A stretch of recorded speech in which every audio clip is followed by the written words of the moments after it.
சாலை போடாமலே சாலை போடுறதா சொல்லி முறைகேட்டில் ஈடுபட்டாங்கன்னு சொல்லி இந்த ரைடு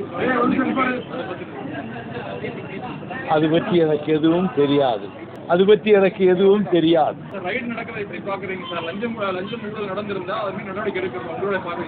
இது பற்றி எதுவும் தெரியாது. நான் அது பற்றி எந்த கருத்தும் கூற விரும்பவில்லை. நீங்க கடலூர்ல பேசும்போது நம்ம கட்சிக்கு வந்து வசந்த காலம் வந்துருச்சு, இனிமேல் வந்து நம்ம எல்லாரும் இப்படி கல்யாணங்கள் நடக்கல தான் வசந்த காலம் இல்ல. அது வந்து ஏதாவது குறிப்பு உணர்த்துறீங்களா? அதில் குறிப்பெல்லாம் உணர்த்தலை.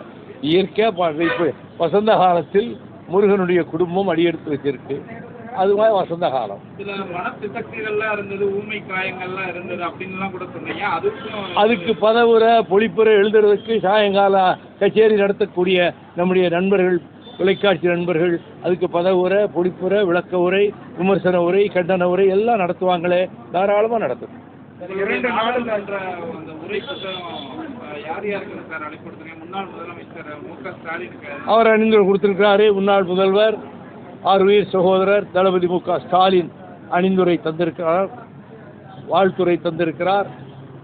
22 பேர் தலைவர்கள் அணிந்துரை தந்திருக்கிறார். 22 பேர் எதிர்பார்க்கிறேன். அது அவங்க முடிவு. சட்டமன்றத்தில் நடைபெற்ற அந்த விவாதம், முதல்வரோட பேச்சு, தண்ணி பேசியிருக்காரு. ஒரு மூத்த அரசியல் தலைவராக எப்படி பார்க்குறீங்க? உங்களுடைய பார்வையில எப்படி? குறுகிய நாட்களுக்குள் தன்னை ஆயத்தப்படுத்தி கொண்டு வருகிறார். இன்னும் 6 மாதங்களுக்குள் தன்னை முழுமையாக அவர் தயார்படுத்திக் கொள்வார். He will equip himself to run the administration. ஆட்சியை நடத்தக்கூடிய நுணுக்கங்கள், நிர்வாக நுணுக்கங்களை போக போக சில மாதங்களில் அவர் கற்று தேர்ந்து தெளிவு பெற்று விடுவார் என்று நான் நம்புகிறேன். சைகை செஞ்சாருன்னு சொல்லி ஒரு விமர்சனம் பண்ணுறது முன்னாள் முதல்வராக இருக்கக்கூடிய ஸ்டாலின் அவர்களை வந்து கிண்டல் செய்யும் ஒரு சைகை செஞ்சாருன்னு ஒரு பரவலாக பேசப்படுது. அதை நீங்கள் எப்படி பார்க்குறீங்க? எதிர்கட்சி தலைவர் பேசுனது அதை பற்றியெல்லாம் நான் கமெண்ட் அடிக்க முடியுமா? அதுபோலத்தான் அவங்க பேசுனதையும் கமெண்ட் பண்ண விரும்பலை, முதல்வர் பேசுனதையும் நான் கமெண்ட் பண்ண விரும்பலை. இது பற்றி எந்த கமெண்ட்டும் சொல்ல நான் விரும்பவில்லை. உள்ளாட்சி தேர்தல் பணிகள்லாம் தொடங்க இருக்கிறாங்க, எல்லா கட்சிகளும் தொடங்க இருக்கிறாங்க. மதிமுக மக்கள் நலனுக்காக நாங்கள் போய் ஓட்டே விழாத ஒரு வேலையில் ஈடுபட்டு வேலைக்கீட்டில் விட்டுக்கிட்டு இருக்கோம். ஒரு ஓட்டு அதனால் கிடைக்காது. ஆனால் தமிழ்நாட்டு நன்மைக்காக ஹைகோர்ட் ஆர்டர் படி அந்த வேலையை நான் செஞ்சுக்கிட்டு இருக்கேன். எங்கள் கட்சி தமிழ்நாட்டு வாழ்வாதாரங்களை பாதுகாக்கின்ற கடமையில் எல்லா கட்சிகளையும் விட முன்னணியில் நிற்பது மறுமலர்ச்சி திமுக தான். அந்த பணியை தொடர்ந்து செய்யும். ராசா வந்து நேற்று நீட் போராட்டத்தில் வந்து அந்த கூட்டணி கட்சியினர் அமைச்சரவையில் சேர்ந்தவங்களை பற்றி கடுமையாக விமர்சித்து பேசியிருக்காரு. அப்படிதான் பேசணுமா சார்? தொடர்ச்சியா அப்படிதான் ஒவ்வொருத்தருக்கும் ஒரு பாணி இருக்கு தம்பி, ஒவ்வொருத்தருக்கும் ஒரு பாணி இருக்கு. இது ராசாவின் பாணி, அவ்வளோதான். 2 நாளில் ஒரு முடிவு. அது 27ஆம் தேதி பொதுக்குழு கூடுகிறது. அந்த பொதுக்குழுவில் கருத்துக்கள் பரிமாறப்பட்டு பொதுக்குழு தீர்மானங்களை வடித்தெடுக்கும். முதல் வேலையாக உங்களுக்கு, பத்திரிகையாளர்களுக்கு, தொலைக்காட்சி ஊடகங்களுக்கு உடனடியாக நாங்கள் அனுப்பி வைத்து விடுவோம். 3:30 மணிக்கு பொதுக்குழு அன்று நான் செய்தியாளர்களையும் தொலைக்காட்சி ஊடக நண்பர்களையும் சந்திக்க இருக்கிறேன்.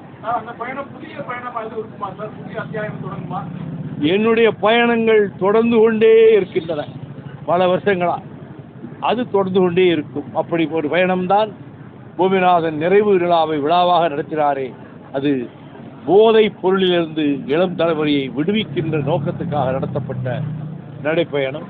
அப்படி பொது நலனுக்காக என்னுடைய பயணங்களை தொடர்ந்து செய்து கொண்டே இருக்கும். பிரதான கூட்டணி கட்சியெல்லாம் வெளியே வந்துட்டாங்க, நாங்கள் திமுக கூட்டணியிலிருந்து வெளியே வந்துட்டோம் அப்படின்னு ஓப்பனாக சொல்லிட்டாங்க. மதிமுக உள்ளிட்ட முக்கிய கட்சிகள் மட்டும் திமுக கூட்டணியில் இன்னும் தொடர்ந்து விலகிட்டோன்னு சொல்றவங்க, மந்திரி சபையில் சேர்ந்துட்டோன்னு சொல்றவங்க, ஆனால் திமுக கூட்டணியிலேயே இருக்கிறோம்னு சொல்றவங்க, எனக்கு ஒன்றும் புரியவே மாட்டேங்குது. எனக்கு ஒன்றும் புரியலை. மந்திரி சபையிலும் இடம்பெறுவோம், இன்னொரு கட்சியின் கூட்டணியிலும் நீடிப்போம். இந்த நிலைப்பாடு அபூர்வமாக தான் எடுக்க முடியும். அதை பற்றி நான் கமெண்ட் பண்ண விரும்புகிறேன். தமிழ்நாடு முழுவதும் விவசாயிகள் போராடுவது அவர்கள் உரிமை. நியாயமான கோரிக்கைகளுக்காக போராடுகிறார்கள். இதை அரசு பரிசீலித்து ஆவணம் செய்ய வேண்டியது அரசின் கடமை, முதல்வரின் கடமை. அரவணூர் சர்க்கரை ஆலை 26 கோடி மட்டும் சேர்ந்து திறக்காம கிடக்கு, விவசாயிகள் பாதிக்கப்பட்டிருக்கு. அதை எப்படி இந்த மாதிரி திறக்காம இருக்கிறது, நடக்காம இருக்கிறத பத்தி எல்லாம் பேச ஆரம்பிச்சா அது நீண்டு கொண்டே செல்லும். அதுக்குள்ள நான் போக விரும்பல.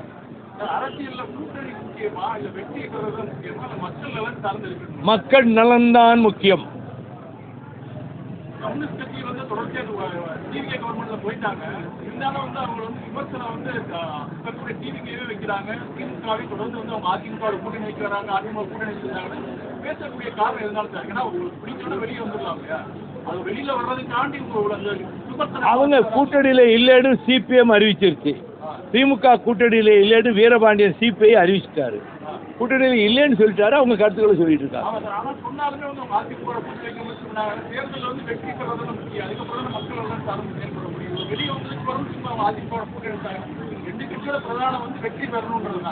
ஆதரவு கொடுத்துருக்காங்கல்ல அரசுக்கு. 2 கம்யூனிஸ்டுகளும் இந்த அரசுக்கு, தாவேக அரசுக்கு ஆதரவு கொடுத்துருக்காங்கல்ல.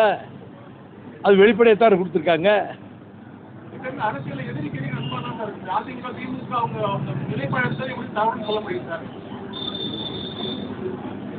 அதிமுக ஆட்சி அமைக்க திமுக ஆதரவு கொடுக்க முனைந்தது உண்மையாக இருக்குமானால் அதைவிட அரசியல் மோசடி இன்னொன்று இருக்க முடியாது. உண்மையா இல்லையா?